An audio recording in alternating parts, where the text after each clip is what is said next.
Hello and welcome to MarcusG.tv. I am Marcus Giuliano. I am your chef on a mission. I'm on a mission for a lot of different things. I speak out about what irritates me in restaurants and just the economics of dealing with companies and just the industry in general. So welcome to today's program, even though I don't have a daily program. Welcome to this program. This is going to be about, I guess, just what irritates me about Walmart and big, massive companies. If any of you have been into my restaurant, Aroma Thyme, here in the Hudson Valley, you know that I really don't like to support the big producers. Whether it's a big distributor, which we do, not that we do support, but we do use sometimes bigger distributors. You know, like a lot of you see the Cisco trucks driving around, SYSCO, Cisco. Well, we don't support Cisco. We don't support any of those big food companies like that, or just big companies like Coca-Cola. You know, these companies, with what they do, we feel is just very inadequate and just really sometimes just downright unethical. For instance, Walmart. So the issue here is I'm going to talk about is Walmart. Walmart's coming into our hometown of Ellenville, or just up the road, a mile, 2 miles up the road, and it's been a huge controversy here for a couple of years, and it's been put through courts. ShopRite has tried to stop it, and some people have tried to band together, and at this point they're coming. So it's just a matter of how is a small community of 4,000 people with one main street really going to be able to coexist with a big box store like Walmart. It's beyond me why they're even coming into our area to begin with. Now, to put this on the record, I am anti-Walmart. Jamie, I think that's fair to say, right? Yes. Very anti-Walmart. I've not been in a Walmart in over 10 years. Once I started running my own business, you kind of see what happens and the cheap stuff that comes in and just the breakdown of the smaller mom and pops or the small independent businesses really stems back to this big globalization of companies like Walmart. Just recently, Walmart is getting these 3 huge ships commissioned just to do nothing but carry stuff back and forth from China to America for Walmart stores. And so back to Walmart coming into our town. One of the attorneys called us and said, we'd like to book a party, we'd like to book a function at your restaurant, the opening contractor's bid. He goes, I need to ask you, are you pro or anti-Walmart? And I said, well, I got to be honest with you, I'm very anti-Walmart. And I said, but I'm anti-Republicans, I'm anti-Democrats. I take their money, so let me hear what you have to say before I say no. Just lay it out. So he lays it out. They don't need much. They don't need food at all. It's just basically a meeting space. And he told me he'd call me back, the attorney. I talked over with my wife, and Jamie talked it over with our good friend Colleen, and we decided that we did not want their energy, the Walmart energy, in our building. We are so anti-Walmart to begin with. We didn't want the energy here, even though we would have probably made, there probably would have been the easiest $250 we could have ever made by just setting up a phone and having them walk in for a couple hours and use the phone and do their thing. So it probably would have been the easiest $250 or $500 we could have ever made from just charging for the meeting space.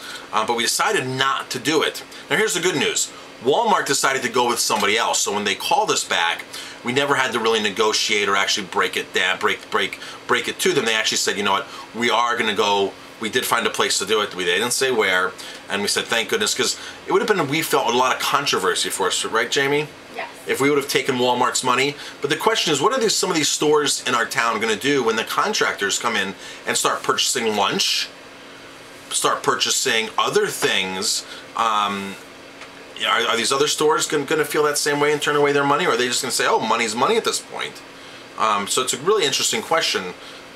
You know, Jamie, what's going to actually happen once the contractors get here and start working on this massive building? But one of the reasons why I'm so anti-Walmart and big companies is because they really violate human rights in a massive way. And so do we as consumers, because we support them and we buy stock in them. If you're a stockholder, if you support these big companies, you're just as easily to blame. For instance, you know, in 2000, as recent as 2007, JCPenney's, Walmart, and Disney were paying 11 cents an hour for Haitian employees. To get people employed in Haiti, they were paying 11 cents an hour to manufacture clothes. This is despicable. And of course, we think because we're saving a couple dollars, we're actually going, saving a couple dollars in a Walmart, that we're doing the right thing. We're encouraging Walmart to keep doing practices like this.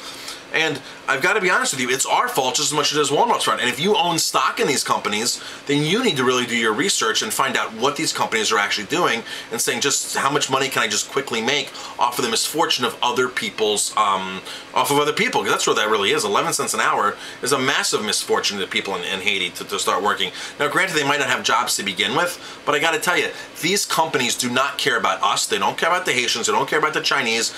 What happens in most cases is they'll shave another $1 off making a pair of sneakers and still sell sneakers for $100, $150. What they're doing is they're putting more money in the corporate coffers. They're actually making more of a profit. So they're not lowering the price, and they're not paying the employees more. They're actually pocketing more money. And a recent thing I just read, a pair of sneakers cost like $2.50 to make. They're selling these sneakers for $100, $125. There's a massive gap there. There is room for fair trade or fair wages across the board, right, Jamie? Yes. I mean, this is just a massive, massive disappointment. So in my restaurant, we try to actually avoid these big companies. So when you order something like Grey Goose or Patron, and we simply say, you know, we were sorry, we don't support that brand, because we feel that brand, first of all, we feel that we can get an alternative product that is just as good, if not better, coming from an independently owned producer, distiller, brewery, that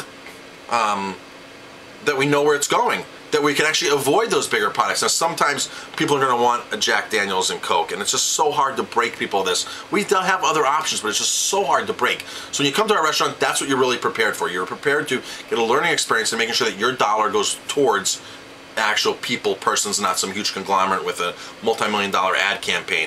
Because that's really, a lot of times you're paying for all the ads and this stuff. For example, Budweiser owns, I don't know, close to 100 brands. I read once a report that they own 80 some brands. I mean, they buy brands left and right of other beers, and then they instill their corporate philosophy in there. And sometimes they shut the plants down and move the production to another place. Sometimes they keep it there. But did you know that Budweiser, if you're watching the series Brewmaster with Sam from Dogfish Head, do you know he did not get renewed a second season? Because one of the big boys, Budweiser, went to the network and said, if you renew him, we're going to pull our ads. And it was just, what a disgusting thing for a big company to do. This Dogfish Head has barely 0.2% of the overall market, if that. I mean, it's some ridiculously small amount. And for Budweiser to actually make that statement and go do that, this is what I've heard from the actual brewery. I know people that have just come back from Dogfish Brewery, and that's what they're actually telling people at the brewery. And I've heard that story from other people that have not been to the brewery, so it was circulating online. If that is true, that is just a shame. And I was on the radio last week on WELV here in Ellenville, New York, on the local non-profit radio station, and I was actually saying that us Americans, we live in an economy, not a democracy, because big companies like Budweiser control, big companies like Monsanto, the ones who actually control what the legislators do, what the lobbyists do. They're the ones paying the lobbyists. They're the ones who are getting the laws passed in the interest of the big business. And then if it's not a law, it's something like Budweiser just doing something stupid like this and knocking somebody out of a primetime spot.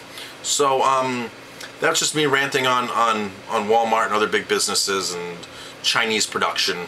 I'm Marcus Giuliano. I'm a chef on a mission. Thank you for watching, and stay tuned for more videos. We are back from Foxwoods, the food show there, and we have a lot to talk about.